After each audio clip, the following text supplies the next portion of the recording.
Libérez Gbagbo Kone. Libérez Gbagbo Kone. C'est aujourd'hui le slogan que j'entends partout. Libérez Gbagbo Kone. Vous voyez, j'ai même vu lors du rassemblement du président Laurent Gbagbo, il a fait cas même de Gbagbo Kone, j'ai vu les mobilisations, etc., etc.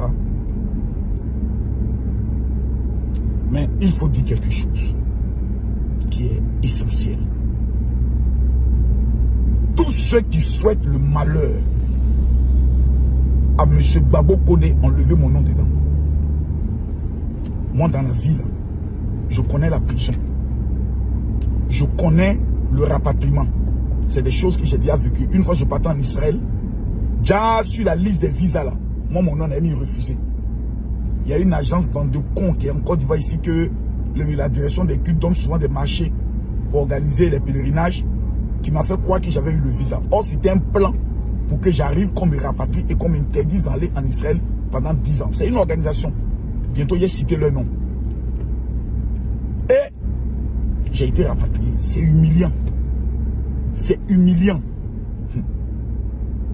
Aujourd'hui, il faut dire les choses avec beaucoup de responsabilité et de vérité. Moi, aujourd'hui, je vais être dans une position vraiment de neutralité et aussi de vérité. Gbagbo Kone n'a pas été sage. Tu ne peux pas être en France et puis faire sortir de ta bouche: ouais, Macron, moi j'ai enfant, et c'est toi qui n'as pas fait enfant, c'est toi qui n'as pas d'enfant. Tu parles au président de la République de la France. Tu es dans son pays. Si tu étais au moins français, on aurait pu dire oui, parce que le président français, Emmanuel Macron, a même été giflé par un Français. Mais tu n'es pas français. Tu n'as pas de papier. Tu fais demande d'asile. Et celui à qui tu fais la demande d'asile, parce que tu veux soutenir l'Afrique, tu l'insultes, tu l'humilies, tu le ridiculises dans son pays. Mais dites-moi s'il vous plaît, vous qui parlez là, moi je vais héberger quelqu'un chez moi à la maison, et puis il travaille contre mes ennemis, plutôt avec mes ennemis contre moi. Non, attendez, souvent je vois des gens qui ne réfléchissent pas quand ils mènent des combats. C'est-à-dire, tu mènes un combat contre le président Alassane Ouattara, il faut te limiter à ça. Mais tu ne peux pas être au niveau de la France, crier à bas la France et demander à la France de te donner des papiers. Mais attends, mais ça c'est la sorcellerie à l'état pur. Donc je prie vraiment que Dieu puisse retirer Gbagbo Kone de cette situation, mais qu'il ouvre son crâne plutôt, et qu'à l'intérieur, ce qu'on appelle le cerveau là, il faut qu'il réfléchisse. Tu ne peux pas insulter le président français. Mais on va aller montrer ta vidéo d'où tu dis à Emmanuel Macron, mais toi tu peux faire enfant, moi il peut faire enfant. Mais, et vous allez voir des analphabètes notamment. C'est qu'il a dit là, mais c'est la vérité. Ok. Donc vous êtes en train de me dire qu'un Ivoirien peut aller au Mali et puis commencer à dire à bas Assimi Goïta. Vous pouvez me dire qu'un Ivoirien peut aller au Burkina et dire à bas le président Ibrahim Traoré. Vous pouvez me dire qu'un Burkinabé peut venir en Côte d'Ivoire et puis dire à bas Alassane Ouattara en Côte d'Ivoire. Il n'est qu'à essayer. Aïe, aïe, aïe, aïe, aïe, aïe, aïe. Côté Moronini, donc il faut être rationnel. La plupart de mes petits frères qui font les vidéos, qui nous ont trouvés dans ce domaine-là, ne sont pas intelligents. Ils ne sont pas intelligents. Ils pensent, eux, ces jeux de foule qui les regardent. Champion, ta famille compte sur toi, hein. Tes parents comptent sur toi. L'Afrique que tu vois là, c'est pas toi qui as libéré l'Afrique. Patrice Lumumba n'a pas pu libérer l'Afrique. Thomas Sankara n'a pas pu libérer l'Afrique. Nous allons libérer l'Afrique quand nous allons apprendre nous-mêmes à nous dire la vérité, à nous respecter, à nous aimer. La première libération de l'Afrique, c'est d'abord savoir s'accepter. Tu es en France. Tu es dans une situation irrégulière. Le président Emmanuel Macron s'en va aux États-Unis. Toi, parce que tu veux l'argent de la Russie, tu te permets de l'insulter. Mais soyons intelligents, soyons sages. Tu es allé en France là, c'est pour te chercher ou bien c'est pour combattre la France? C'est la question qu'on va se poser. Donc moi je souhaite aujourd'hui vivement que M. Gbagbo Kone puisse retrouver vraiment sa liberté. Parce que la liberté n'a pas de prix. Hein. La liberté n'a pas de prix. 2 jours là j'entends que oui, en fait il y a des choses que j'entends souvent qui me font un peu rire.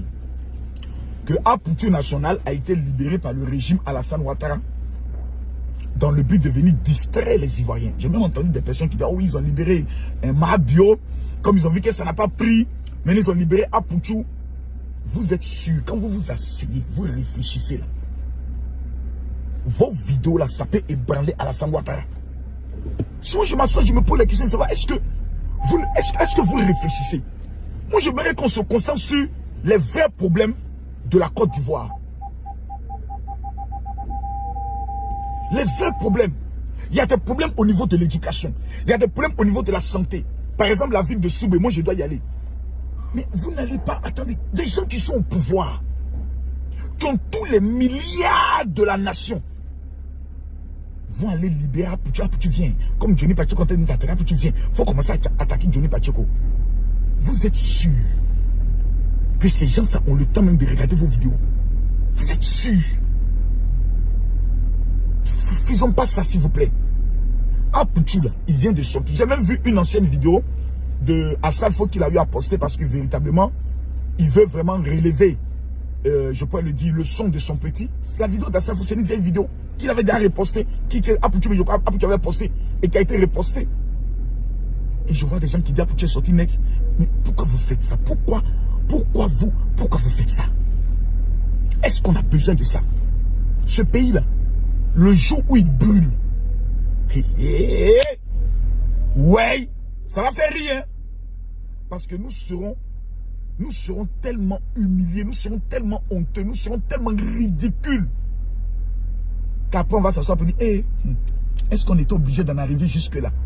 Les amis, concentrons-nous sur notre avenir. Concentrons-nous sur comment réussir. Mais apprenons à dévoiler les choses qui ne vont pas. Actuellement, il y a le problème foncier. Qu'est-ce qui ne va pas dans le problème foncier? On dévoile.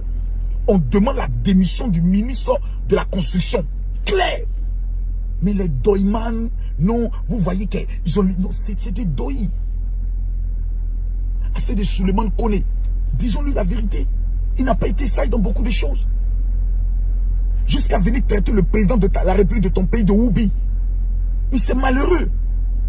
Tu peux revendiquer, mais dans le respect. Parce que même l'homme qui est à la tête du pays, il a l'âge de ton grand-père. Le président Laurent Gbagbo, il a l'âge de notre grand-père. Nous devons tous être sages.